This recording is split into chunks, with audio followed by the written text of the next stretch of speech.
Hello and welcome to Finextra. I'm Emily Hall at Payments UK's Cybersecurity and Fraud Seminar, and I'm joined by George Quigley of KPMG. Thanks very much, George. How can financial institutions defend themselves against attacks given the potential number of weaknesses? Yeah, now these days it's not possible. So if you went back traditionally or go back historically in time, organizations would try and stop intruders from getting into the networks, and that was where they focused most of their time. Unfortunately, we've moved into a new environment now, and as you say, it's really impossible for organizations to be able to prevent every single attack that's coming through to them. There's a recognition from the regulators that systems will be breached, and the emphasis now has to move to, are you able to detect a breach? Are you able to respond to that breach? And are you able to recover from that breach in a timely manner? So I think it's all about changing focus. We're not saying to clients, stop and remove any of the traditional defenses that you've got. Absolutely not. You should keep those in place. But now we need to build on it to mitigate this threat. And we need to look about how we can detect an intruder on our networks, how we're going to respond to them, and how we're going to recover our services in a timely manner. And that's quite a challenge for the industry. That's a change in mindset and a change in way of working, but that's really where you've got to. I think anybody who thinks they can defend against absolutely every threat is kidding themselves. It's just not possible going forward. So George, what are the 4 A's in technology risk and why are they important? Yeah, well, when I first started in this business many, many years ago, we had the acronym CIA. I think a lot of the techie guys thought it was cool, and it stood for confidentiality, integrity, and availability as it applied to technology risk. And if you think about that, the first element of that, confidentiality, was the key that we talked about. So it's back to the point about keeping people out and only making sure that certain people have access to information.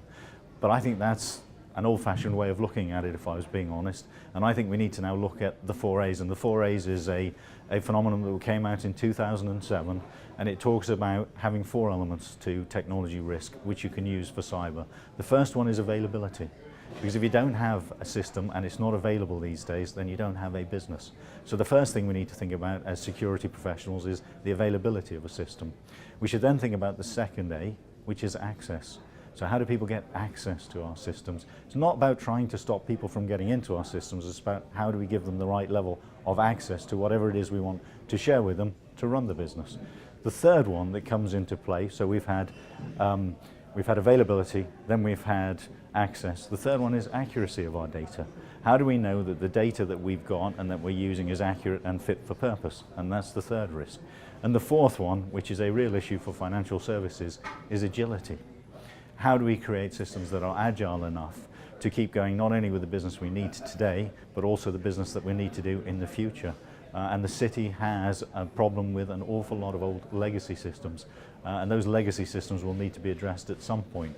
So I think cybersecurity professionals and technology risk professionals in general need to start thinking, getting away from confidentiality, integrity and availability, and thinking much more about availability first, then access to data, then the accuracy of the data that's held, and finally the agility of the systems that allow us to continue doing business not just today but also in the future. And how should a company balance dependency on people, process and technology, and is one more important than another? There's an ongoing debate and argument within the cybersecurity industry about where's the balance between people, process and technology, and it kind of veers from, oh, it's all technology, and then it's all people, and then it's all back to technology, and then it's all back to people. The truth is that it's all 3 of those elements, and you have to fit those 3 elements into your business in the appropriate way. What we say to clients is don't think of them in isolation, think of them together. If you think about them adding up to 100 and that you've got a finite number to work within, you can then think about, is the balance 33 1/3 in each of those categories for the business I'm doing, or what does the exact number to be? We've seen an awful lot of people that will put 99% of their efforts into the technology and then they're falling over because the people don't really understand what they're doing or the process isn't fit for purpose.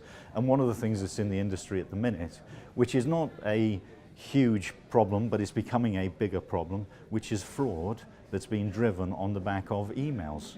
Now, clients are getting some very sophisticated emails coming into them, addressed, or it looks as if it's coming from the CEO or the CFO, asking somebody in the payments department to transfer an awful lot of money to a bank account. Now the details within that email are current details of a project that perhaps the firm is working on. The tone of the email is written as if it was coming from the CEO. These are very, very clever emails, and people are getting fooled by them, and people are transferring money. and one client has lost a significant amount of money, into six figures, on this scam. And if you sit down and think about this, and think about the people, the process and the technology element, there's not a lot you can do on the technology side to prevent this. But you can certainly do two things with people and process. With people you can alert them, and with process you can just change your process. If you're aware that this is an issue in the industry, you can simply say, we no longer are going to make payments based on an email without getting some further verification. So there's always that balance in our view between people, process, technology. It varies across clients, and it varies across industry sectors within financial services. But those who think technology is the only answer are probably wrong. Those who think it's all people are probably wrong. Those who think it's all process are probably wrong. It's a mixture of those three in balance across your organisation. George, thank you for speaking with me. You're welcome. Thank you. And thank you for watching.